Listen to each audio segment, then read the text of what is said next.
Hello, Aries. Happy March 2019. The 21st of March starts your birthday season. So, starts spring. So, let's see what the cards have to say for your fire sign. I'm getting my voice back. So, that's great. All right.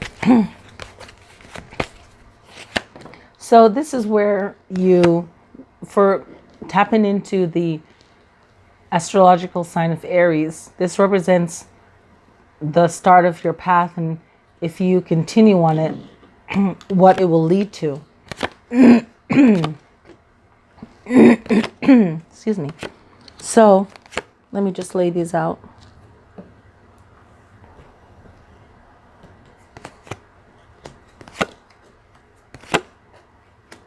Okay. Excuse me. So the King of Rods is that compassionate leader. Okay, it's a masculine energy, and this is what you want to emulate. Okay, compassion, and it's something that you can work on and grow from, okay? And it's having emotional balance. It represents seeing things in a fair manner, like diplomacy, right? But improving on it, not just thinking you have it. If you think you have it, you don't, because there's always room to grow. And if you think you have it, that's way too much confidence. And it's, like I said, emotional balance and compassion. So that will lead you to where you want to go next. Of course, the Ace of Swords is about air, and it's about how you use your words, okay? So how are you using your words, and how can using your words help you? Okay, so it's the power in your words to have a breakthrough, maybe getting creative or having a new idea leading to your success. The Strength card is showing that someone else that is powerful in their own right can be a benefit to you. But the past, there was an issue with money. So working with this person, they want to make sure that that's going to be fine. They can be at rest with balancing out money and making sure that everything is set properly where there's no confusion, right? But then for you, it's about you moving forward with your success, and we all want our success. So it's remembering to make sure that everything is balanced, it's clear. Okay? So if things are clear, there is less debate for anyone, okay, to say, oh, this is not good or whatever, right? So moving to the future, right? Moving to the future, you'll see more peace, because the card represents like meditation or relaxation, but everything has been worked out, so your mind is at ease, and everyone's mind should be at ease.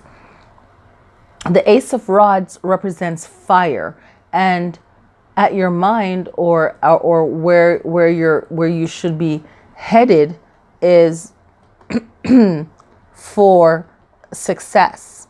Okay, that's easy for a fire sign, especially for an Aries that represents the number one, is a leader, think of himself as number one, think for themselves first. So you want to grow. Okay, so your growth is very important to you.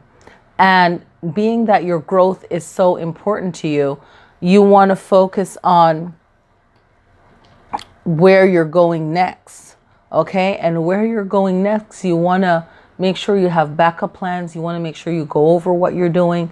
You're very clear, and what you're doing is going to grow. There's going to be a process of it.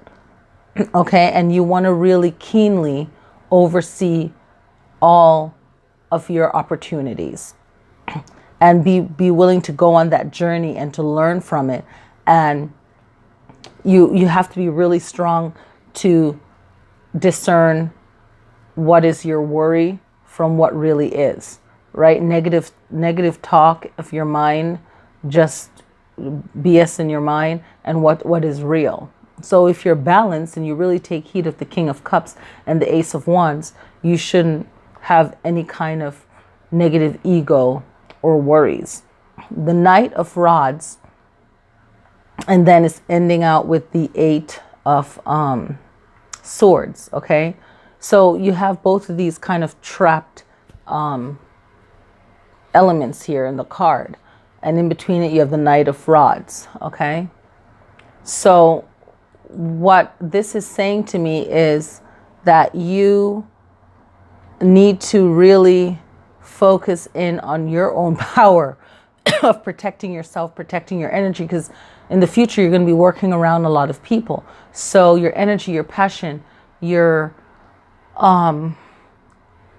impulses, you just want to surround yourself with people that you know you can trust, but you know that they're passionate about what they're doing and they're genuine people. Okay, so you want to surround yourself with that. So look at what the card has to say. Jack or the Prince, or the Jack of clubs.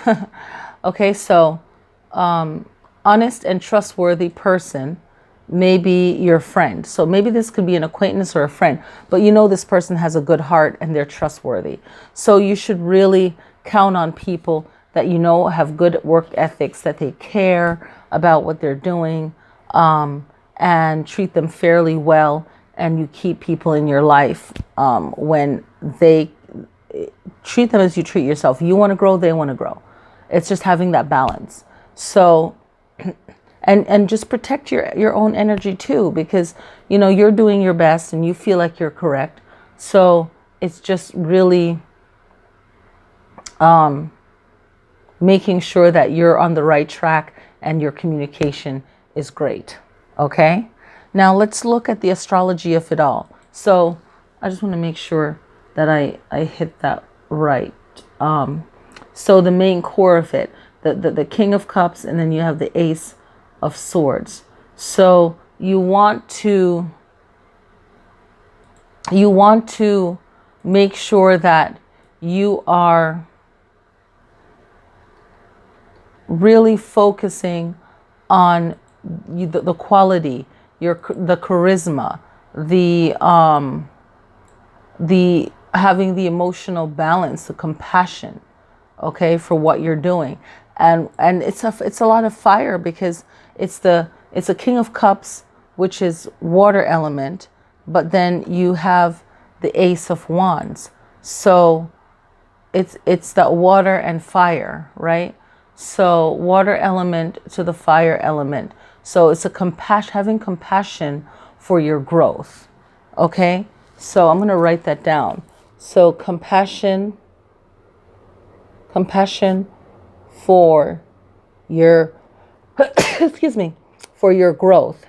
And when you have compassion for your own growth, you have to have compassion for other people's growth too. Okay? So let's get to the astrology. So backtracking, March 6th was a new moon in Pisces, and this is just astrological talk. Each zodiac sign has an organ in the body that's associated with that sign. So for Pisces, it's the feet, the toes, and the pineal gland. But for the new moon, if the next new moon in Pisces that come up, or any water sign, but specifically for the Pisces, you can work on your third eye, on your intuition, on your growth for that. But the medical part of it in astrology teaching is that, and you can look at a website, they'll have yes and no for surgery. So what the teaching is, and it's not medical advice, it's just astrology talk. The new moon in Pisces, if you're a Pisces, no surgery on those parts of the body. And for the full moon on the 20th is in Virgo. Full moon on the 20th of March is in Virgo. And Virgo's body organs that affect them usually is a pancreas, small intestine, digestive tract. And it would be no surgery on that.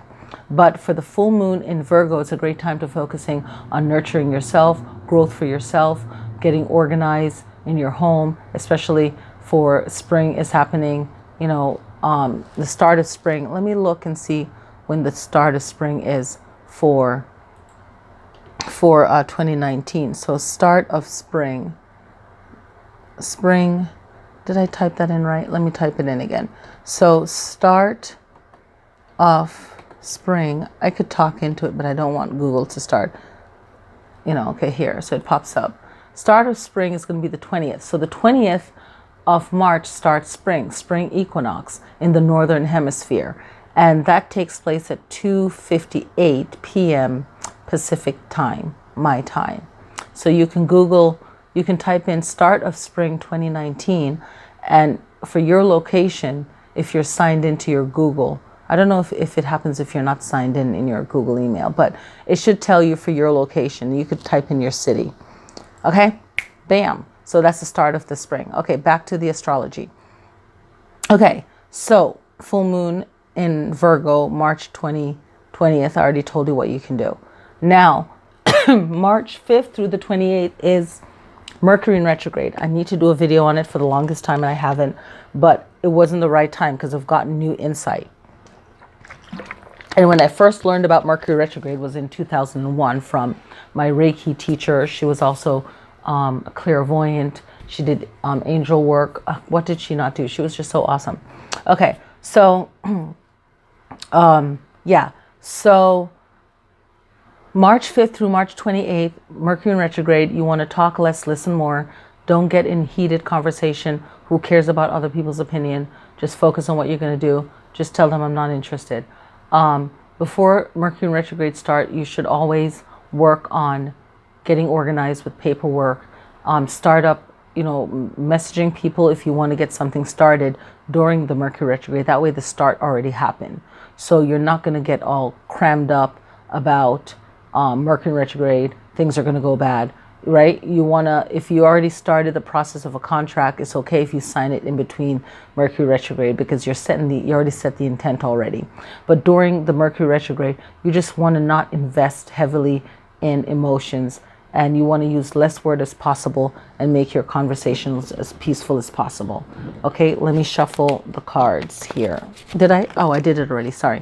Okay, so this is an honest and trustworthy person, like I said. So this is someone that you can trust, and you want to just surround yourself with people that you can trust. And it could be a female or male, but this person has a strong masculine energy. And we need that because it's a different way of looking at something. Sometimes the feminine energy can be too soft and forgiving, where the male energy is like, oh no, honey, you're not going to do that again. And that's what you call balance, the yin and yang. And, you know, it's needed. So, you know, work with the people that care about you. All right. So thank you guys so much for watching. Yay. Happy spring equinox. Happy March, happy you, and I'll see you next time.